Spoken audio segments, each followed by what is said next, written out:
दोस्तों, एक लड़की के शादी के 8 महीने के बाद ही उसके पति और ससुर का ऐसा घिनौना चेहरा सामने आया जिसे देख वो लड़की रो पड़ी। आखिर क्या थी पूरी कहानी, आइए जानते हैं इस वीडियो में। पर वीडियो में आगे बढ़ने से पहले आप सभी से एक ही रिक्वेस्ट है कि वीडियो को लाइक कर दीजिए और चैनल को भी सब्सक्राइब कर दीजिए ताकि मेरा हौसला बढ़ता रहे। दोस्तों, मेरा नाम है तबस्सुम खातून और आप सभी का मेरे चैनल पर स्वागत है।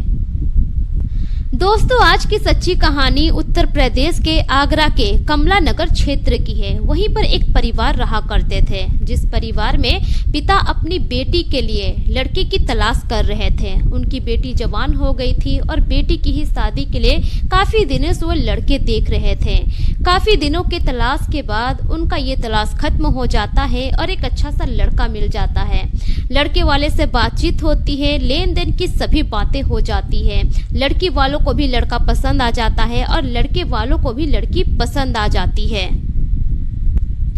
उस लड़की के शादी में उसके पिता लगभग 1.5 करोड़ रुपए खर्च करते हैं। सोने की जेवरात लगभग 40 लाख रुपए के देते हैं। साथ ही साथ गाड़ी और फर्नीचर के जितने भी सामान होते हैं सभी सामान देते हैं। इतना सारा सब कुछ देखकर उस इलाके के सभी लोग हैरान रह जाते हैं और सभी इस बात की चर्चा करने लगते हैं कि कितना ज्यादा सामान मिला है लड़के वालों को। लड़का तो बहुत खुशनसीब है। बड़े ही धूमधाम से शादी होती है। लड़की विदा होकर अपने ससुराल चली जाती है। ससुराल जाने के बाद अब वहाँ का माहौल भी बहुत ही खुशहाल होता है। नई नवेली दुल्हन अपने ससुराल वालों के माहौल में ढलने की कोशिश करने लगती है। धीरे धीरे ऐसा ही समय गुजरने लगता है। इधर जो लड़की के पिता थे वो बहुत खुश थे अपनी बेटी को विदा करके, क्योंकि वो जैसा ससुराल चाहते थे, जैसा दामाद चाहते थे अपनी बेटी के लिए, उनको वैसा ही मिला था। लेकिन इस बात से वो एकदम से बेखबर थे कि वो ससुराल कैसा है उसकी बेटी का। जैसे जैसे धीरे धीरे समय गुजरता है, जैसे ही शादी के कुछ महीने गुजरते हैं, अब जो लड़की थी उसके ससुराल वाले उससे पैसों की डिमांड करने लगते हैं और लगभग 2 करोड़ रुपए दहेज के मांगते हैं। उसके ससुराल वाले कहते हैं कि तुम्हारे पापा को कहो 2 करोड़ रुपए दहेज के दें। अब जब यह बात लड़की सुनती है तो वो एकदम से हैरत में पड़ जाती है कि आखिर ऐसा कैसे हो सकता है। मेरे पापा ने मेरी शादी में इतना खर्च किया, इतना ज्यादा दान दहेज दिया, इसके बावजूद भी ये लोग पैसे मांग रहे हैं। अब जो लड़की थी इस बात को लेकर परेशान हो जाती है कि आखिर वो अपने पापा से यह सारी बातें कैसे करेगी।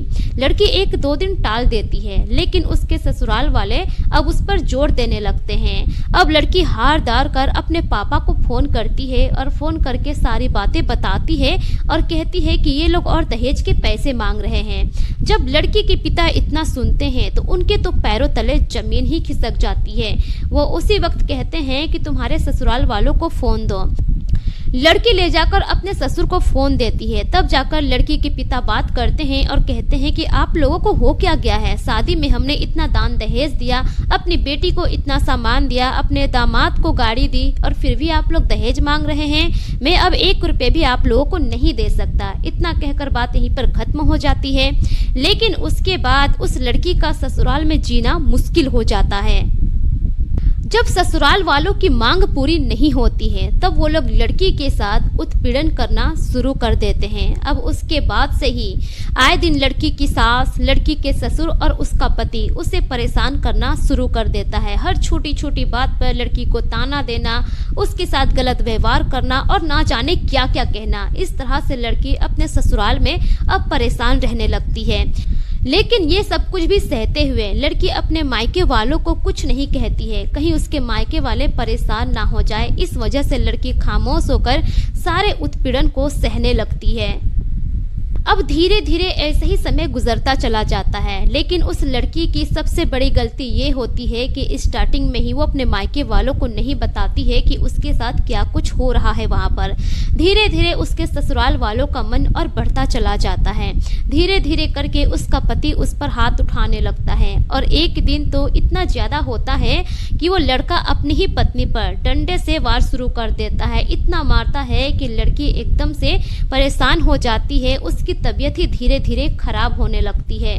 कुछ दिन ऐसे ही गुजरता चला जाता है। उसके बाद उसका पति अपने ही कमरे में एक कैमरा लगा लेता है और रात में अपनी पत्नी के साथ गलत काम करता है और सारे कृत्य को वो कैमरे में रिकॉर्ड कर लेता है। उसके बाद वो अपनी पत्नी को धमकी देने लगता है कि अगर तुम्हारे मायके वालों ने दहेज नहीं दिया तो देखो वीडियो मेरे पास है, ये मैं सोशल मीडिया में वायरल कर दूंगा। लड़की यह सब देखने के बाद और भी परेशान हो जाती है, लेकिन फिर भी वो चुप्पी साधे रहती है, किसी से कुछ नहीं कहती है। अपनी सास के पास जाती है अपने पति की शिकायत लेकर। उसकी सास उल्टा उसी को डांट देती है, उसी को फटकारने लगती है। यह बात वो अपने ससुर से भी कहती है, लेकिन ससुर भी साथ नहीं देता है, क्योंकि पूरे परिवार वाले एक होकर बहू के साथ इस तरह से अत्याचार कर रहे थे। अब धीरे धीरे ऐसे ही समय गुजर रहा था। उसकी शादी को लगभग 7 महीने गुजर गए थे। इन 7 महीने में लड़की एकदम से तंग आ गई थी अपने पति और ससुराल वालों से। अब एक दिन की बात है कि लड़की का पति उसे लेकर एक दूसरे घर में चला जाता है। अब वहां पर पहले से ही एक युवक मौजूद था। लड़की को कमरे के अंदर लेकर जाता है और फिर पति अपनी पत्नी से कहता है कि इसके साथ तुम संबंध बनाओ। इसके लिए वो अपनी पत्नी को जोर देता है।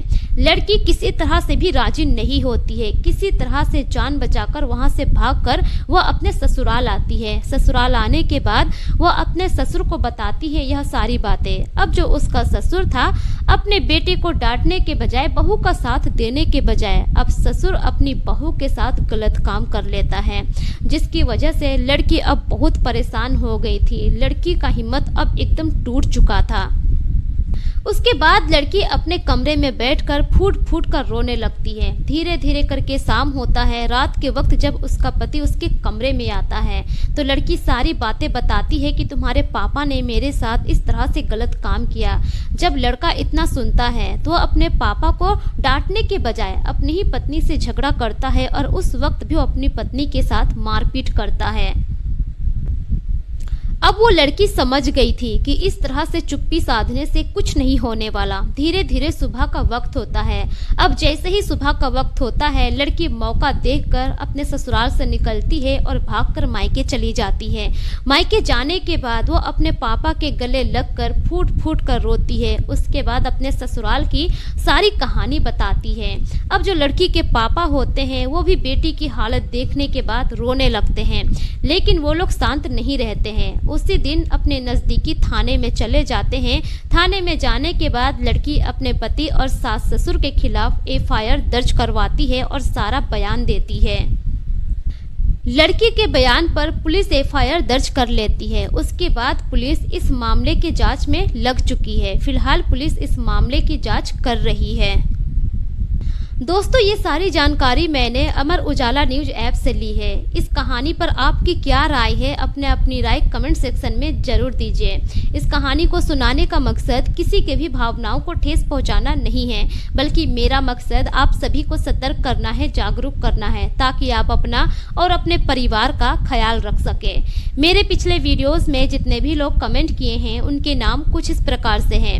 असलम साद गोपालगंज बिहार से, मुकेश कुमार रजक कोटला नई दिल्ली से, संजय बहादुर गढ़ हरियाणा से, अबू सैफ अंसारी कुवैत से, अयूब अंसारी यूपी से, शिवनंदन सिंह, यूएस तिवारी हर्ष तिवारी यूपी से, जय सिंह सोनीपत हरियाणा से, सुरजीत सिंह यूएसए से, मोहम्मद अहमद मोंटी चंडीगढ़ से, हिमेश धीमन पटियाला पंजाब से, मास्टर शरीफ नगीना टेलर वजीराबाद दिल्ली से, एमटी आलम अररिया बिहार से, मोहम्मद नसीम कोटला पाकिस्तान से, प्रदीप कुमार दिल्ली से, नरेश पटेल हरियाणा से, बिक्की राय माझी काठमांडू नेपाल से। दोस्तों, अगर आप लोग भी अपना नाम मेरी वीडियोस में सुनना चाहते हैं तो अपना नाम और अपने राज्य का नाम कमेंट सेक्शन में जरूर लिखें, ताकि मैं अपनी अगली वीडियो में आप सभी का नाम ले सकूं।